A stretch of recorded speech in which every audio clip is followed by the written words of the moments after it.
best Akobeghian leadership. Today you are being honored because you are one of those regarded as responsible. Your honor means responsibility, integrity, and then of course elevation. So now that you have been elevated, you should do everything to ensure that you remain at that level.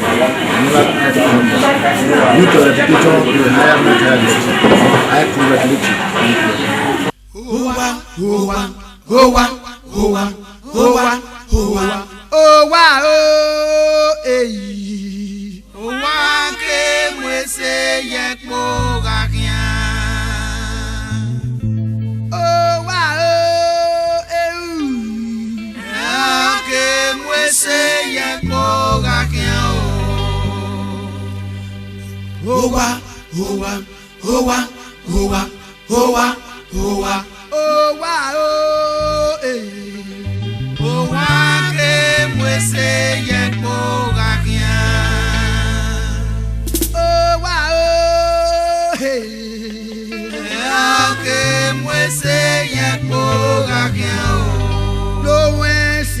Nohuensi, Dio, how about you?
mo adoge agbo agbon mi kule wo ame ya me mi la ri o wa iri aga we mi la polope ba mo wa o agbon ri aga ya we mi la polope ba mo wa o ri ota a wikide peri e magi ri murelu da ene babu ha adone waire wa ma dowo gwopa ọmọ bobo biukmo ri ese okin ya ho ọmọ bobo biukmo ri ese okin ya ho opo na sese lo ba mi eke na ka o ana bomo o abomo yuwu oke ate apore ọmọ ya si fi won gwara na gwe ka ame no kokon na gwe ka ame no kokon no do awon mebu wese o ọmọ ya si fi o ya si fi o ija mo ya gwa lo ya e rigo nu won gwara e ti ọmọ se ti dun gwara o ija fi o wela gwara ra gbo mo biye ora fi o wela gwara ra gbo mo biye o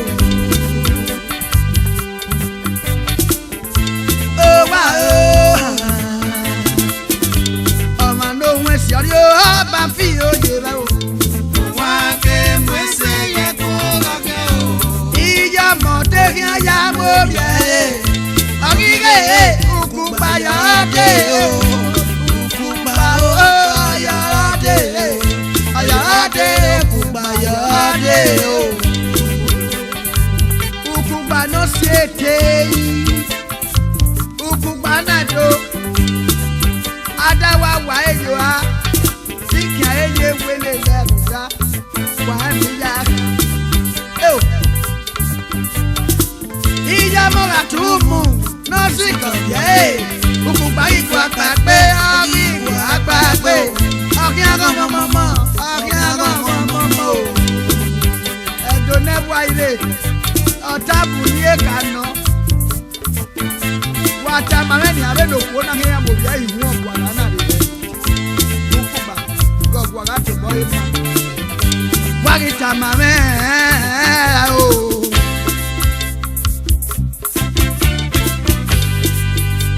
osano bueno podigan re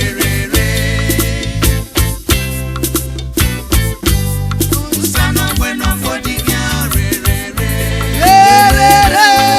baba o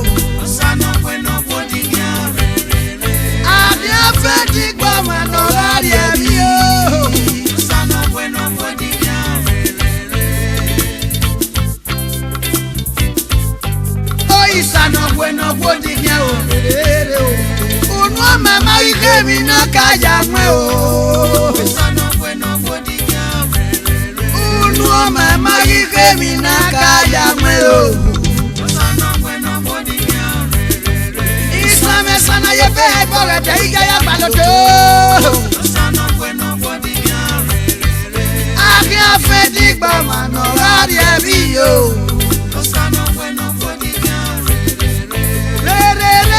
mi ọmọ na fa baba o isana bueno wodu le baba o isana bueno podigan unu mama gemi na kaya me isana bueno podigan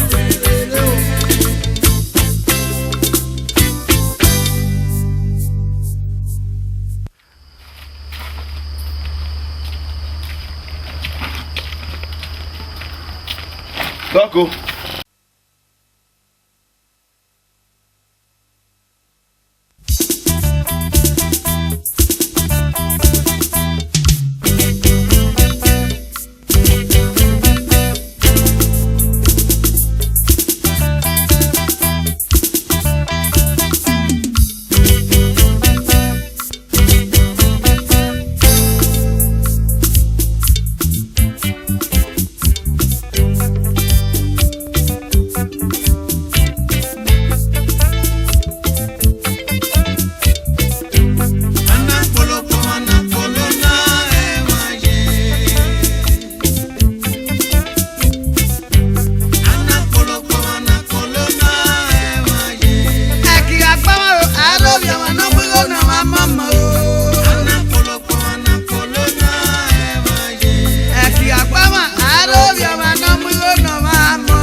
sókè ìwé yẹn sọ ìyá pé náà wẹ̀ ṣe. Òkè ìwé yẹn sọ ìyá pé náà wẹ̀ ṣe o. Òkú èmi àmẹ́lẹ́ bá sọ ìyá gbọ́lẹ̀ náà wíyẹn ṣe. Òkú èmi àmẹ́lẹ́ bá sọ ìyá pé náà wíyẹn ṣe. Ọmọ nínú wẹ́ ṣe nùwẹ́ ni enùwẹ́ kúkìyàn. Ùsẹ́ ayé o ìjẹ́bọ̀sà ẹ̀ ọ́ di e. Àwẹ̀ ṣe jẹ́ ẹ̀ ọ̀nà sọ̀rọ̀ pé. Nùwẹ̀ kúkìyàn nínú wẹ́ ṣe nùwẹ̀ àwẹ̀ ṣe nà má jẹ́. Agbọ̀n àbáyé mi ọmọ ẹ wá ògidì gan yóò bọ̀ náà.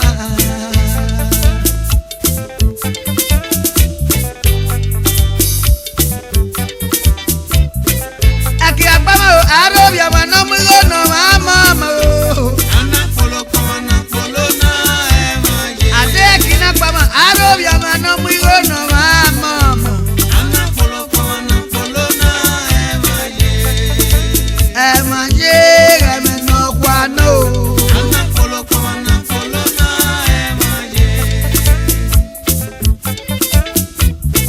Náà wẹ́ sẹ́nu ẹni ìwé nu wẹ̀ kú kíá ni.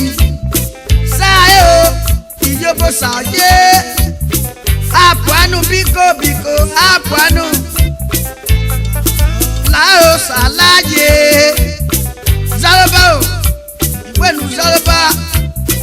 Nùwẹ̀ kú kíá ni ìwé nu sẹ́yàrá o. Ìjọba sàyé ọ̀rẹ́ bàbá nù. Àwẹ̀sẹ̀ náà mẹ́tẹ́ ìwé náà sọ̀rọ̀ pé. Àpòánú bíkó bíkó sàláyé. Alana zálọ́bà o. Agbọ̀mọ̀gbẹ̀kú ẹ̀yìn mi ṣe ti bùẹ̀kú. Ìwé nu sẹ́ ayé ó ṣàbóyún ẹni. Nùwẹ̀kú kí ẹni ìwà kẹ́ ẹ máa kú sẹ́ ayé o. Kúkì yẹn gbà ó ṣàbóyún ẹni. Wà á mú ẹ bá gbọ́mọ̀ ọmọ kú. Ó sẹ́ ayé. Wà á tiẹ̀ sẹ́yìn ní ọmọ kú. Ó sẹ́ ayé o. Ó sẹ́ ayé òun ẹ̀ kó ṣàbóyún ẹni. Ọ̀bóyún ẹni. Ẹ̀rí mẹ́yìí rí abẹ́. Bàbá bóyún ẹni rẹ̀ ẹ̀rí mẹ́yìí rí abẹ́. Ẹ̀rí mẹ́yìí rí abẹ́. Ẹ̀rí mẹ́yìí rí abẹ́ o.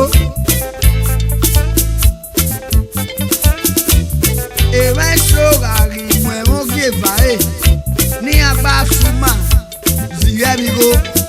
Ọmọ ẹ̀gì ọ̀gbọ́ ọ̀mí ìyájú. Yẹ́n ká dùn dáyé mú àwọn ẹgbẹ́ kan dò. Wà á rẹ́rọ̀ máa wú. Ẹ̀ẹ́dẹ́ pásítọ̀ Martin Emuna náà wí náà kàn ẹ́. Náà yà tẹ̀ ẹ́ sẹ́yìn mi à ọ̀bọ. Ògbẹ́sọ̀ ọ̀bọ tẹ̀ ẹ̀mí náà ó nìyí. Ẹ̀yà ọmọ mi ẹ̀ ẹ̀yà ọmọ mi ẹ̀ o. Ẹ̀gbẹ́ bóni yẹsẹ̀ ẹ̀gbẹ́ pásítọ̀ yẹsẹ̀ ẹ̀yà ẹ̀ má mi ẹ̀. Ẹ̀yà ẹ̀ má mi ẹ̀ ọ̀tẹ̀ ẹ̀mí náà rú o. Ẹ bàbá bóyún ẹ̀ nẹ̀.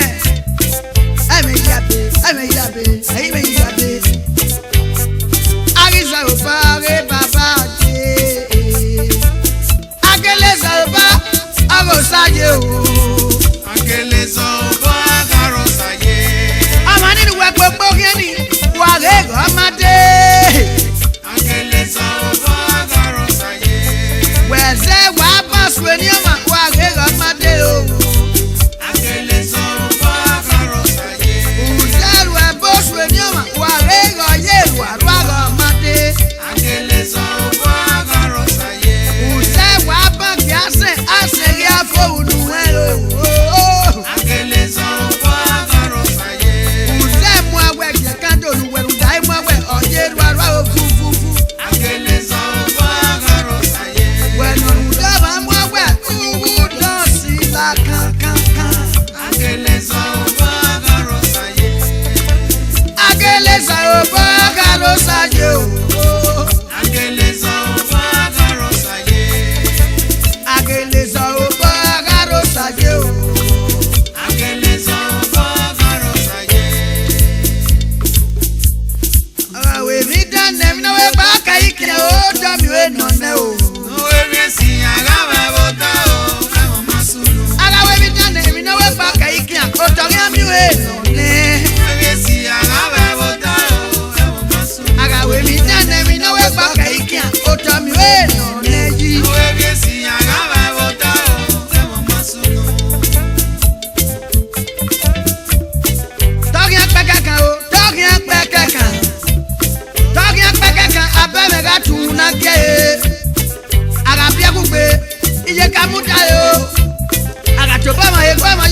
Otobama siladia.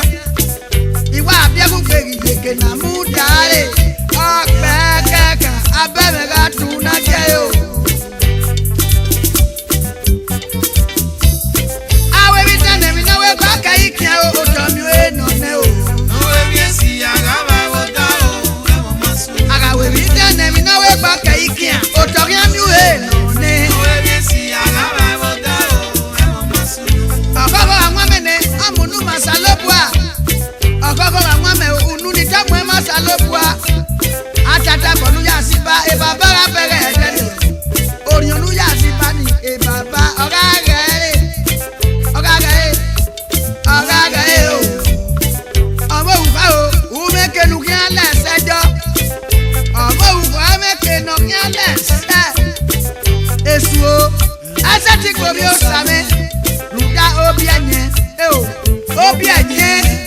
Obi anye mi no asati uwe piye kekui. Obi anye mi no asati uwe piye kekui. Ruda na esu isati ko bi baba o. Awe mi tane mi no we gba keikia. O tami o eno neyi. Nohuensi agaba bota o emo masu. Ouga keboya, obi yeye ebaki. Ouga ga lo dene, oja ido ga le lekia. Egene o, ogene.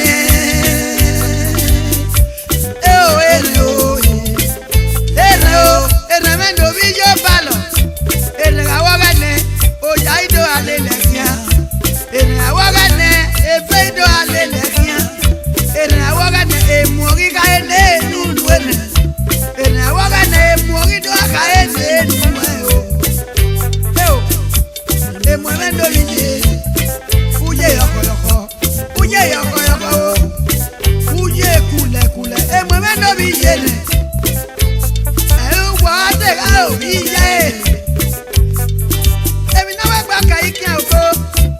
Awe bi tane mi na we gba ka ikia o domi e no ne o. Nohuensi agaba bota o emo masu. Awe bi tane mi na we gba ka ikia o tokia mi e no ne. Nohuensi agaba bota o emo masu. Awe bi tane mi na we gba ka ikia o domi e no ne o. Nohuensi agaba bota o emo masu. Awe bi tane mi na we gba ka ikia o tokia mi e no ne. Nohuensi agaba bota o emo masu. Awe bi tane mi na we gba ka ikia o domi e no ne o. Nohuensi agaba.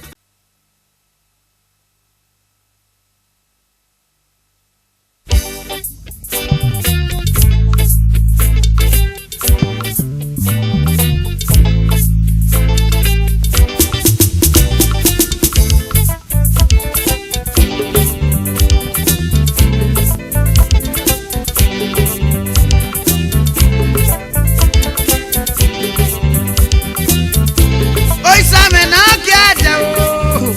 Mudiame o papa manelo keshenu. Omo anita me alambo. O salo kwame na kiade o. Mudiame o papa Amanela kaisanu. omo anita me Na la fo. Oi same na kiade o. Mudiame o papa manelo keshenu. Omo anita me Na la fo. Enene ni tana ya la fo. Enene ni tana ya la fo. Enene ni tana ya la fo. O salo bwa no kiade nula onu ge ya so bo. Ba wo baba o. Oi same na kiade o. Mudiame o papa manelo keshenu.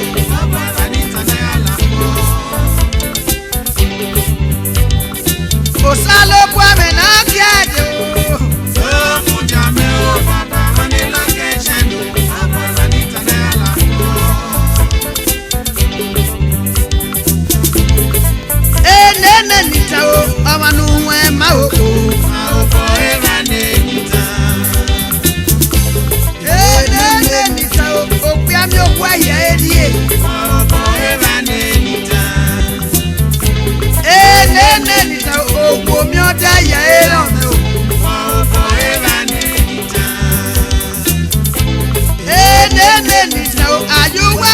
EKIGHAGBOMWAN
Dede Geneti, Akobeghian wedo.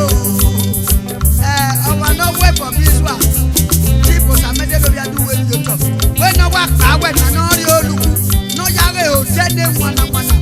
No boy eva. They can now get one. I kiss you. It's a level work you. Because I met them and over to. Yes, it's a level no sabato. What you got your band now that do? Chief Osamete no biatu. What you got your band now that do? What's that? I'm your devil now we back your back. What's that? I'm your devil now we back your back. Osamete no biatu. Atebite oige gogo se ni asia tangbe ana lule ewani manyami na bie mi ngere ana mule solo la pa na bo wa ejiri kiloju ada ite go la pa fie mi le ona si ani are no pa mo ti bu wi gogo o la pa no re ri kiloju ana mo wu ka kwa fe ana we wonya bu ona ise ko ma yo mare ana ime wu o la pa na we no ju no kan mo ya ji no ro wa ma we dogeri iswa ire o la pa si ana ya mo ye la re o ama ye la re o ari mo ye la re e ma ni fie mi e bo ya na biole o mi ya ji ta na che pastor orun to lo pa na mo e aye la ona imu mi o me pise o ka jo si ni o pa bu e ona imu do we na la ore e pa e doge mi na gbe ya po ise ogo bo ki e be o pa go bo ki na mu na la na mi e o ye te mo e u te jori e jo si no he o ke ba o ke a ibi ado wa du keke bebe nu wa inu e jo si ni na mi e po o wa maga ukuri o e po paga nye se jala bo na shabeto ijala wa ki o honorable matumendo bi to ijekebe o na wa nye se jala bo na shabeto eke no won la o ona na e mo yan le lela eke no won la e mo yan le lela egi la se ti sun na sugugo e ayejoto iga lele wa honorable matumendo sa no bi to ijekebe iga lele ayo wa me negasi o he no ku wa kan e to be e ti an mi o ba o dabo o le truck mi o bo ya fi kada o ma na wini na we pe e mi o bo ya fi kada o le truck e mi o bo ya fi kada o ayo wa me ya yin mi o pa la o wo e ma ni wa pa le ko tu si agbada le lo ke na e ga bi si en ni ri pa de do e na ka tu le mu be no ye na ya ma ni ju ayo kaka bo te se ko ye ya na ya se agbada ku ma uru dani na mi ata ma na o da we ni se ga we duru da we mo keke e ka gi nya kwa wa me ru da we mo keke o e ka gi nya kwa le ru ni se ga we ru da we mo keke o idole wa ki o agbonwan se me do bi mo iye le na wa nye se jala bo na sabato Chief Patrick no be honor aru pasa no be honor abuke a nobody defense of Utoka the founder of One Love Foundation ultimate equal one abuke idolebo wa ki Peter men no bi okita o jami ni waje o wi re la bi ju ato ijoba nu ye na Akobe o sara sanwe se o akeme no yo samota no you kwa wan ni magbe e baba ri o wa odi ma ya sese sokpa IDOOBOMUN yo mo EKIGHAGBOMWAN of Amsterdam EKIGHAGBOMWAN of Amsterdam umie wi no teje gbe kan gbe ikma wo sanu e ma be suya e ya di olo EKIGHAGBOMWAN of Amsterdam e ma be su e ya di olo idolebo ki o damo e na wa nye se jala bo na sabato taking you man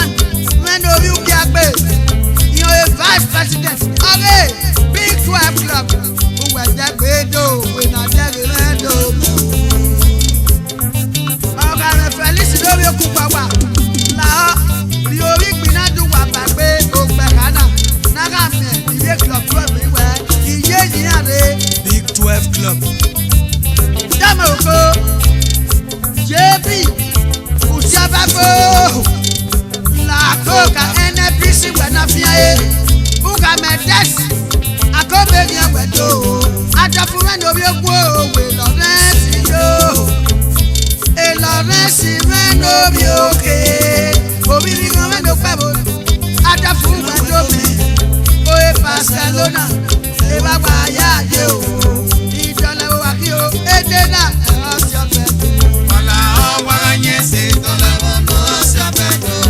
Chief David Menobi Alagwa Nudo Ayikuru do ye la o Alagwa o Amaweba ayipinafia Aga mi biudo ni aga gizo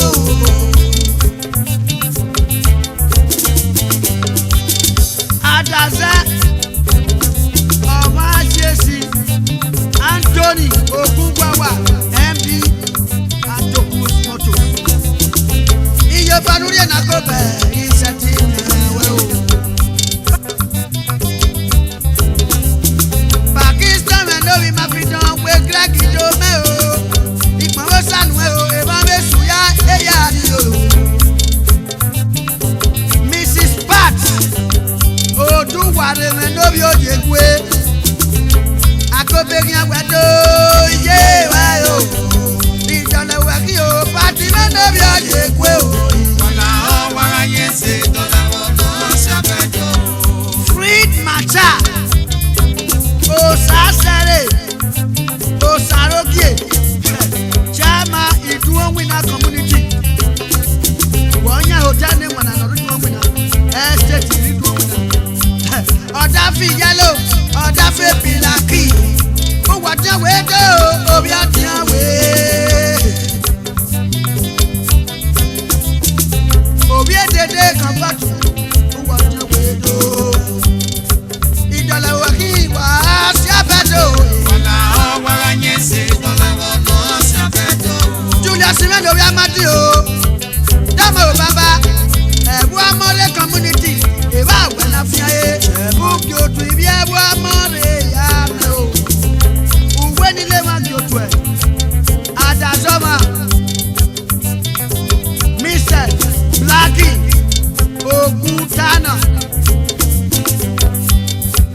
Monto Dilas Waganyese Idolevbo no na asabedo Waganyese Idolevbo na asabedo Wala o wala yese Idolevbo no sabedo Peter Menobio Sawaru Ejaras Moto Solaga Weki Wala yese Idolevbo Umagba